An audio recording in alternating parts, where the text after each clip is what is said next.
kami diminta oleh dekan waktu itu untuk jangan, ijazahnya tidak akan saya kasihkan kalau kamu keluar. Saya ikuti juga saran guru saya juga, Prof. Tahun kepedihan, tahun kesedihan. Berdasarkan inskripsi dan manuskrip, apakah dua-duanya dipakai dalam?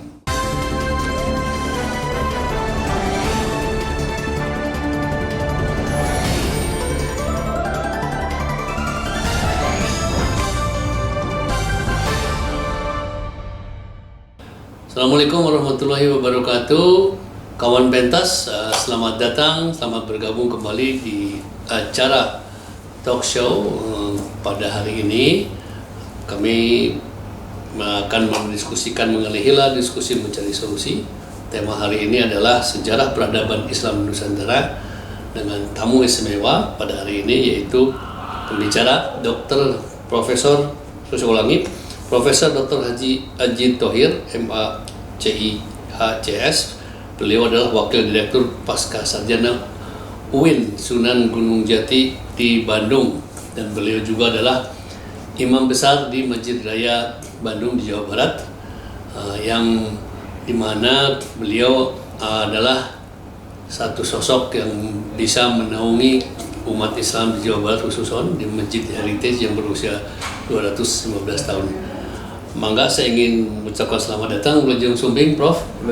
Hatur nuhun sudah bisa bergabung pada berarti. Assalamualaikum warahmatullahi wabarakatuh.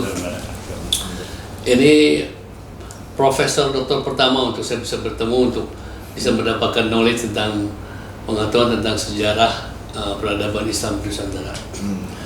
Bisa diceritakan sedikit tentang latar belakang perjalanan akademisi sehingga menjadi profesor dan memang di bidang keahliannya tentang sejarah peradaban Islam di Nusantara. Silakan, Prof. Bismillahirrahmanirrahim. Terima kasih Kang Rudi, saya sebut Kang Rudi saja karena saking akrabnya orang Sunda luar biasa, karena sangat dekat ya. Akang itu menunjukkan sebuah tali ikatan kekeluargaan yang sangat dekat. Ya. Alhamdulillah kalau saya lahir di Serang, Banten. Oh, oke. Siap. Dari Banten. Itu tahun 1968, sudah cukup 1,5 abad saya hidup di dunia ini. Okay. Saya sebenarnya lahir dari tradisi keluarga pesantren gitulah di keluarga kami itu. Ya, dari keluarga kami yang pertama mengikuti perkuliahan di perguruan tinggi itu ya saya. Setelah itu adik-adik saya ya. Karena di keluarga kami biasanya pesantren semua. Ya, saya ini mungkin salah satu di antara generasi keluarga yang dibesarkan dan didorong untuk senang pada ilmu begitu ya. Ya, sehingga keluarga kami kalau tiap malam atau setiap malam atau tiap malam Jumat ada tradisi keluarga yang spiritualitas ya, biasa Toriko itu kan, Toriko Qadirun Naqsabandiyah itu biasa kumpulan itu siangnya pengkajian-kajian kitab gitu lah. Jadi itu kami sejak kecil menyaksikan ketika dilahirkan sudah pada tradisi-tradisi seperti itu. Ya, lama-kelamaan saya juga sama, dari tradisi ditempatkan di pesantren sebagai sebuah keharusan dari keluarga kami. Ya, cuma ikut merasakan aja tradisi pesantren kayak apa. Nah, setelah itu kami sambil juga sekolah ya di Sanawiyah dulu di pesantren di Kampung Sawah Baros di sana. Guru saya Kiai Haji Muhammad Hilmi almarhum, Allah yarham. Beliau sangat telaten ya membina santri, dan saya adalah orang yang mendapat keberuntungan salah satu di antaranya selalu mendapat perhatian seolah-olah sama beliau, didoakan supaya kamu lanjut ilmu. Nah itu. Terus ya saya sekolah di Sanawiyah itu, kalau SMA ya di PGA dulu. PGA. Pendidikan guru agama. Iya, guru agama. Di Banten, masih di Banten. Dan pulang ke rumah ya sambil ngaji di gua saya, kalau nggak sambil ngaji terus. Nah, di situ kami kemudian disuruh melanjutkan perguruan tinggi. Aneh.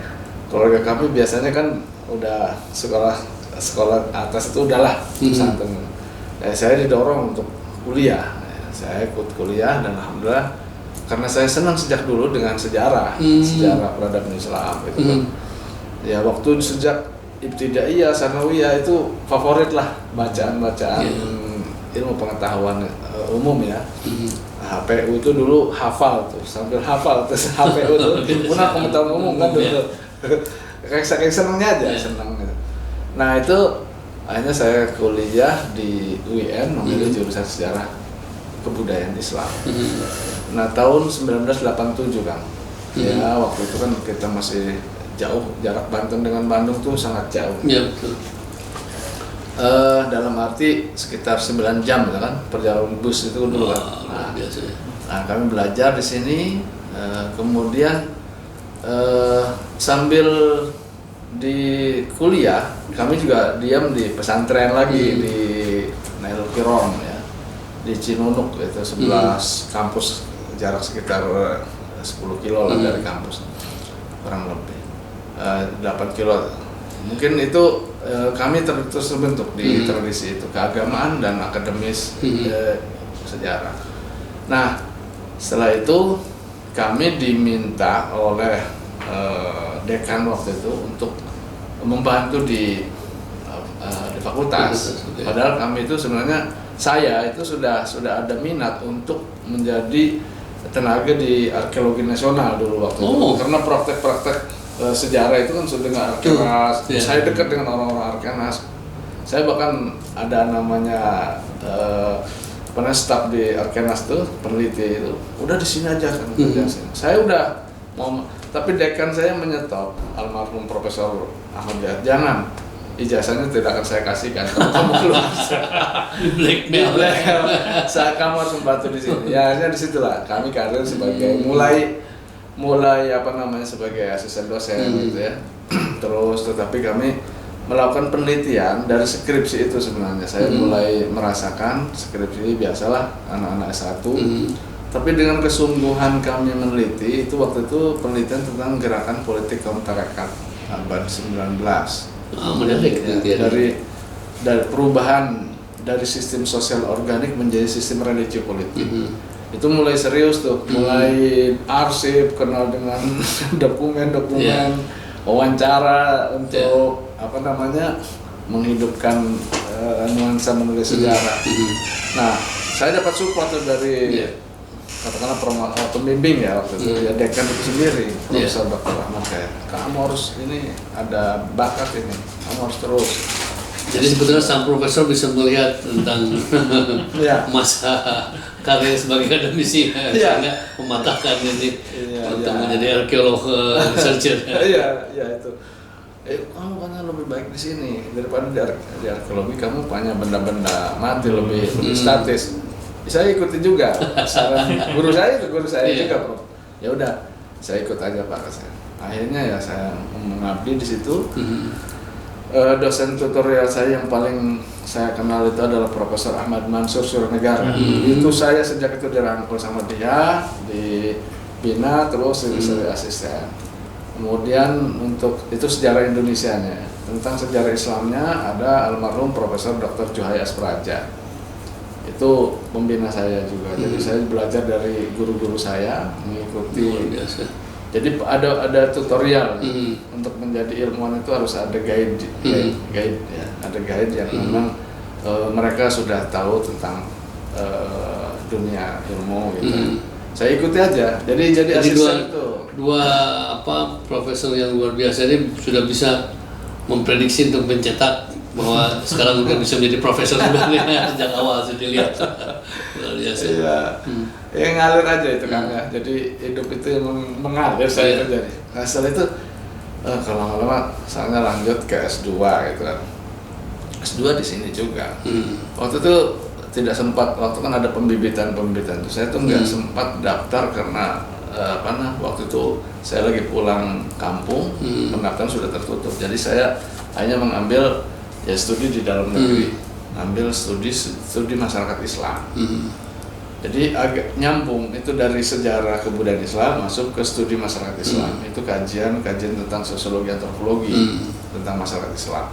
Nah saya di situ belajar juga tentang sosiologi, antropologi dari dosen-dosen saya yang pakar-pakar lah dari Unpad kan, kerjasama UIN dengan Unpad tuh simetris tuh dalam pengajar. Ya dosen-dosennya kan banyak yang dari Unpad, termasuk Prof Mansur itu kan dari Unpad juga di sejarah. Dia membina di sejarah peradaban Islam, kebudayaan Islam di S1.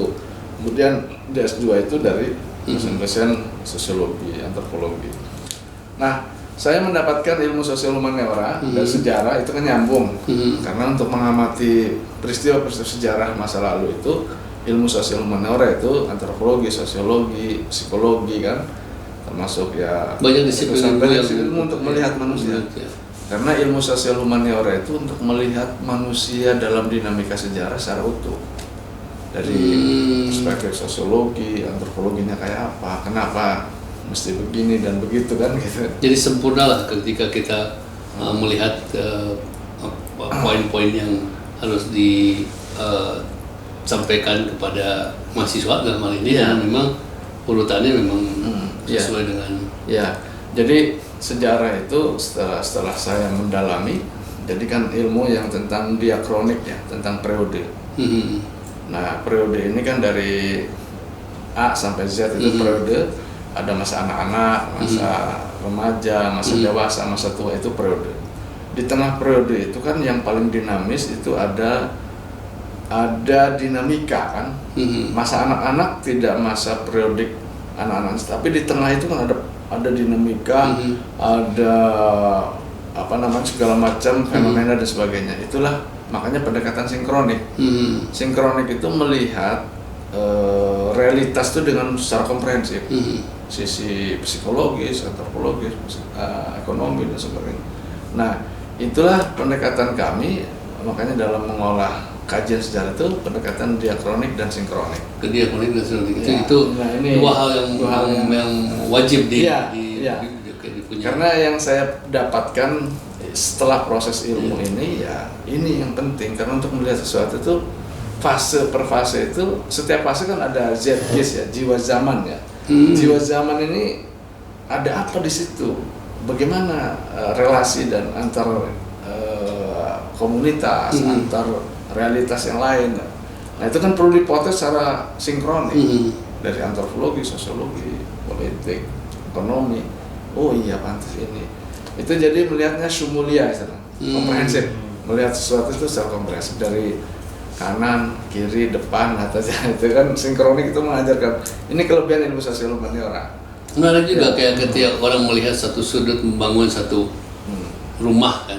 Setelah matematik mereka mengukur ya. Iya, betul. Sama, jadi perspektif overview itu bisa dilakukan secara sejarah pun seperti itu. Sama, ya. Karena melihat dinamika tokoh ataupun kelembagaan ataupun sosial, kerumunan dan sebagainya. Itu perlu dilihat dari berbagai sisi.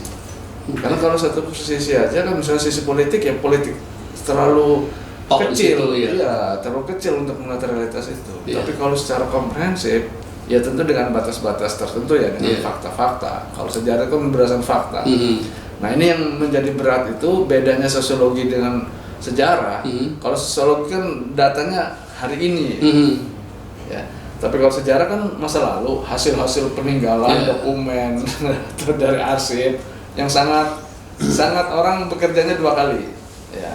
Jadi kalau sosiologi mah kan hari ini bisa diamati, bisa ditanya langsung. Tetapi bisa diakali. Saya ada teori dari Collingwood itu, bahwa untuk melihat masa lalu itu, ya kita juga bisa mengukur dari hari ini. Menghidupkan kembali, reliving masa lalu itu dengan realitas hari ini, karena hukum sosial kan tetap aja. Yang namanya sedih itu sedih seperti itu, yang namanya bahagia seperti itu, ada standar-standar kan. Nah untuk mengungkap kok kenapa periodisasi Sirah Nabawi Rasulullah kan ada amul hazan, tahun kepedihan, tahun kesedihan, ditinggal oleh istrinya, kemudian oleh pamannya, kemudian tekanan. Wah itu pasti ya, pedihnya dan rasa sedihnya itu pasti tertekan ya, Rasulullah oleh situasi tekanan kaum Quraisy kaum kafir Quraisy. Nah kan bisa diukur kesedihan itu, Rasulullah lebih berat. Nah periodisasi manusia itu kan bisa diukur dari psikologi, ilmu psikologi. Jadi nalar itu ya hanya mengkiaskan kira-kira revolusi, dimanapun revolusi itu kan radikal ya. Pasti reject yesterday, menolak sesuatu yang menolak. Nah, revolusi manapun pasti keras. Bolshevik, kemudian revolusi Prancis, revolusi Indonesia juga revolusi. Ya, betul. Nah, jadi ada hukum yang menaungi di setiap sebuah peristiwa. Di dalam sejarah itu ada suatu hukum yang menaungi dan atau covering law model, ada hukum yang menaungi itu sebenarnya mirip-mirip, nggak terlalu jauh gitu.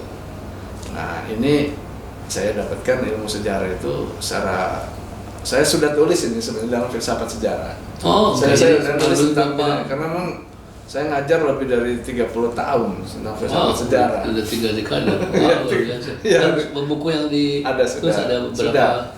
Saya ada 17 karya kurang lebih buku itu. Wah, luar biasa nih profesor kita ini. Ya, sambil waktu itu kan tuntutan kan. Ya. Jadi ketika ngajar, saya juga menghadapi mahasiswa yang perlu dibantu kan. Betul. Istilahnya kalau dosen itu kan bagaimana membantu mahasiswa itu sama seperti kita menyuapi anak-anak. Kalau makanan yang keras, itu kan perlu diolah dulu. Nah, setelah lembut baru dikasihkan. Jadi sama, kita juga mengolah makanan akademik itu, makanan ilmu itu. Food of thought ya, betul. Sama. Ya. Tidak bisa langsung yang keras-keras langsung dikasihkan ke anak, nggak kuat. Nah, ini makanya filsafat atau apa kita rangkum dalam buku daras untuk membantu mereka. Nah, mahasiswa ini berbagai jurusan dan di feeding tadi dengan beberapa mata pelajaran yang profesor mengajarkan di sana. Iya. Oke. Saya ngajar beberapa mata kuliah yang sebenarnya saling melengkapi. Oke. Kalau saya memang kajian saya sejarah peradaban Islam. Tugas saya SK Guru Besar itu ilmu kebudayaan Islam, ilmu sejarah kebudayaan Islam. Jadi kebudayaan Islam sangat luas, aspek sosiologi, antropologi kan itu kan tadi.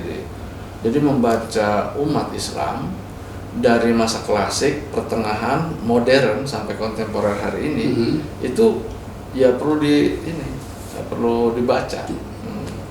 Jadi dalam sejarah Islam itu ada 3 periode yang paling jadi yang sekarang diajarkan itu klasik, pertengahan, modern. Ya. Itu fasenya ya, klasik, modern, pertengahan dan modern. Nah, periode klasik itu periode awal Islam dari mulai Rasulullah, sahabat para Khulafaur Rasyidin, kemudian dinasti Amawiyah di Damaskus, kemudian dinasti Abbasiyah di Baghdad, kemudian ada dinasti Amawiyah kedua di Spanyol. Kan itu Islam menyebar kan sampai itu periode klasik. Dan kita periode perkembangan Islam Nusantara misalnya. Itu apakah ditarik sejak zaman peradaban? Negara ini kan sebelumnya negara monarki. Kerajaan. Apakah ditarik dari sejarahnya zaman kerajaan atau karena ada satu common knowledge ya, pengetahuan umum bahwa negara ini kan dulu mayoritas Hindu dan Buddha, terus Islam belum masuk. Berarti itu ada sejarah yang ketika satu peradaban sudah ada di sini, terus kemudian sejarah Islam Nusantara masuk ke itu seperti apa? Kan apakah betul pertanyaan kedua soal itu agak sedikit? Sejarah ini apakah berdasarkan inskripsi dan manuskrip? Apakah dua-duanya dipakai dalam pengetahuan profesor? Oke. Kita mulai dulu dari sejarah, karena Islam ini adalah dari Jazirah Arabia ya. Jadi ada periode klasik, pertengahan, modern. Nah, sebenarnya Islam yang masuk ke Islam Nusantara ini berdasarkan hasil penelitian para ahli sejarah itu masuknya sih mungkin sekitar mau kata Hamka sejak abad ke-7 sudah ada pedagang-pedagang Arab Jazirah Arabia yang berdagang ke wilayah timur dan Nusantara. Ya, itu dari mulai abad ke-8 Masehi itu kan, karena di sana sedang berdiri kekhalifahan besar dinasti Amawiyah, meskipun ada di Damaskus sana, Tetapi Okay. peradaban ini kan jazirah Islam itu kan sudah mulai menyebar lewat laut dan sebagainya. Nah, periode Islam masuk ke Nusantara ini yang paling populer itu disepakati oleh para ahli sejarah. Memang masuk abad ke-7, 8, 9 ya. Tetapi mulai gencar pengembangannya itu abad 13-an. Okay. Nah, abad 13 ini adalah periode di mana pedagang-pedagang itu tumbuh di pesisir-pesisir dari mulai Malaka, Aceh, kemudian Samudra di pesisir pantai Gresik, Tuban, Banten, ya terus Makassar, itu wilayah pesisir karena migrasi orang-orang pedagang yang dari Arab ya, dari Jazirah Arab ya itu karena mereka adalah mencari juga perdagangan, juga ada dakwah, misi dakwah dan sebagainya. Nah, abad 13 ini paling disepakati paling sebagai periode penyebaran Islam yang tonggaknya di situ. Ya, tonggaknya. Karena manuskrip yang dalam inskripsi makam Fatimah binti Maimun itu kan, yang makamnya ada di Gresik sana, Lerang, itu menunjukkan abad ke 11 atau 13 ya. Abad 11 itu sudah ada makam-makam itu. Artinya pemukiman umat Islam itu sudah ada. Adanya makam itu berarti ada pemukiman umat Islam. Okay. Itu karena rumah-rumah ya. Kan kalau rumah-rumah dulu mungkin tidak permanen dari kayu kan. Nah, kalau makam itu permanen kan. Nah, makanya arkeologi itu sangat membantu bagi kajian-kajian Islam awal. Nah, komunitas Muslim itu menyebar di wilayah pantai-pantai itu. Dan mereka berdagang, ya biasalah. Lama-lama kan interaksi dengan pribumi. Meskipun pribumi ini kan sudah memiliki peradaban yang kuat. Sriwijaya dan Majapahit ini diakui kan. Itu dari tonggak sejarah mereka ini abad ke-7 atau abad ke-5 itu sudah ada tonggak-tonggak. Belum lagi Tarumanegara yang Iya, tua. Tarumanegara yang lebih tua lagi di sini di Jawa Barat, di Bogor kan. Atau titik-titik itu ada. Nusantara ini sudah bukan wilayah kosong, tapi wilayah yang sudah memiliki kekuatan peradaban yang sangat kuat. Termasuk juga Majapahit itu kan, yang di Trowulan itu. Nah, Majapahit ini punya kekuatan peradaban yang sangat kuat, militer, ya, kemudian narasi keagamaan, kemudian kreasi arsitektur dan sebagainya.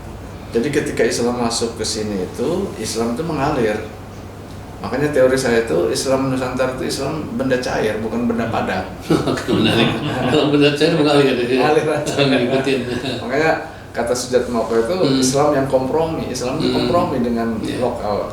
Makanya kenapa karakteristik Islam Nusantara ini disebut Nusantara, Nusa Antara. Ada Nusa Pulau Antara kan, antara pulau-pulau ini. Nah, mereka ini kan mengalir, dialog terjadi mulai dagang, pernikahan kan, perdagangan pernikahan. Kalaupun ada perang itu berdasarkan sejarah itu bukan peperangan antara Islam dengan Hindu atau Buddha itu kan, ketika Demak sebagai pusat sentral Syah Bandar di Jawa itu kan karena komunitas itu terbentuk, kemudian mengangkat keluarga dari Majapahit untuk Raden Patah itu untuk menjadi temenggung ataupun raja Islam. Nah, di situ dikerumuni oleh para wali sana.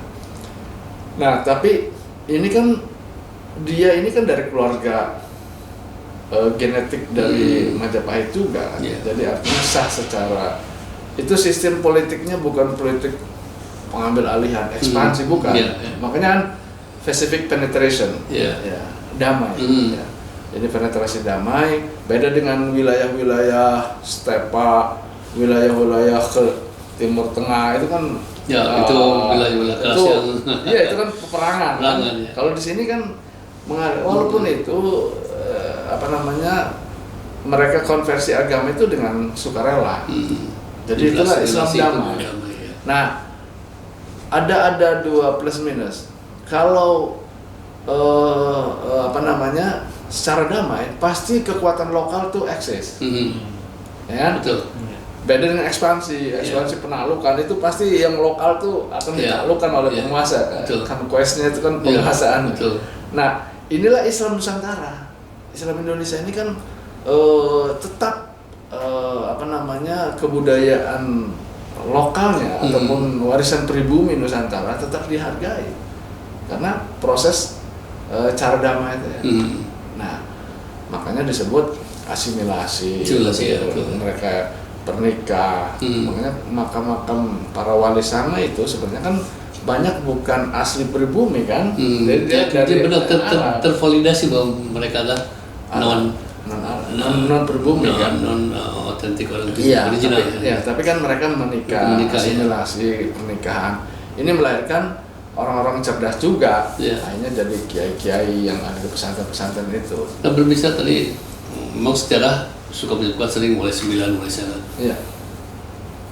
Itu saya ingin tahu saja. Sedangkan Aceh disebutkan seram di Mekah. Iya. Detail seram di Mekah untuk Aceh itu memang sejarah betulkah atau kalau misalnya dari walinya terkenal hanya di Jawa saja 9, sedangkan misalnya peradaban sejarah Islam itu masuknya dari Aceh misalnya. Di Aceh nggak ada walinya misalnya. Ini hanya pertanyaan yang kadang-kadang orang dapat di curiosity itu ingin tahuan. Kok walinya hanya di sini sedangkan masuknya dari Aceh misalnya gitu. Maka itu sejarah yang memang sedikit menurut Prof sebenarnya apa misalnya? Sebenarnya sama saja mau di Kalimantan ataupun di Sumatera atau di Sulawesi itu banyak aulia Allah. Kebetulan di Jawa ini kan karena ada budaya Jawa, masyarakat Jawa yang memang sangat kontemplatif, karakteristik masyarakat Jawa itu sangat menghormati yang spiritualitas itu kan. Maka lahir istilah Wali Songo sebagai suatu bentuk kristalisasi dari cara orang Jawa menghormati leluhur.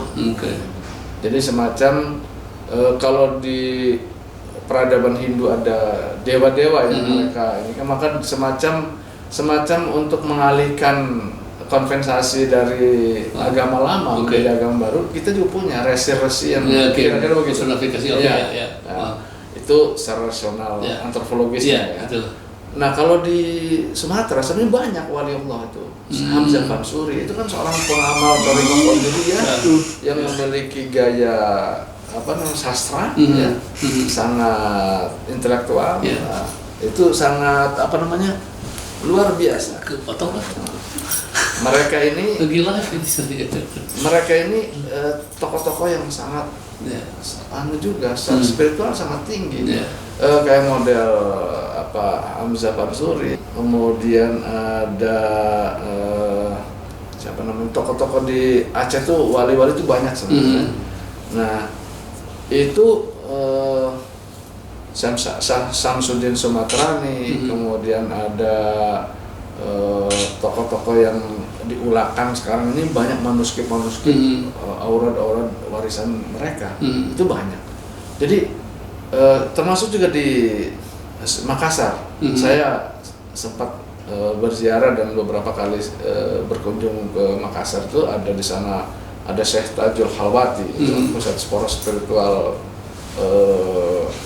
Tarekat Khalwati ya. Itu ada tokoh-tokoh yang melanjutkan di Maros, di daerah-daerah itu spiritualitas tinggi. Itu tarekat-tarekat mereka masih hidup, aurad-aurad masih hidup.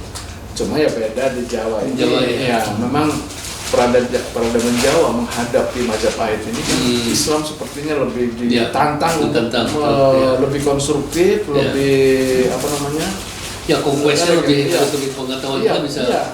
Karena menghadapi peradaban Majapahit itu kan sudah tinggi, maka ini juga harus di-push peradaban Islam juga lebih tinggi. Maka konsep Wali Sanga itu adalah untuk menunjukkan bahwa kekuatan. Apakah hanya kuenkusnya karena peradaban agama Majapahit paling tinggi bisa disamakan dengan kuenkus tentang Pajajaran misalnya, atau yang lain? Berbeda approach kah untuk melakukan itu? Kan Karena kita punya wali Iya, juga Sunan Gunung Jati kan? iya, kan wali yang terkenal di Jawa Barat ini kan hanya satu wali Sunan Gunung Jati. Ya. Padahal Satu bukan itu. aulia Allah banyak Banyak. tersebar juga. Ya. Jadi ini sebenarnya semacam strategi kekuatan Islam yang membentuk personifikasi bahwa kami punya tokoh benteng ini Ya. ya, resi-resi yang kira-kira Sosok-sosok. sosok-sosok personal yang Ya. memiliki konsekuensi spiritual yang sangat hebat gitu kan. Oke. Itu tradisi sufistik ada, itu kan hagiografi, keunggulan masing-masing orang itu ada keunggulannya. Nah maka dari teori sufistik itu ada sebutnya manakib ya. Manakib, ya, Manakib self-revealed, itu ya. sesuatu yang hagio, sesuatu yang tinggi. Tinggi ya. Keteladanan, al-qudwah, kemudian pusat poros spiritual, jadi ada poros-poros yang bisa dikembangkan. Nah ini tradisi ini membentuk ya konsep Wali Songo ini.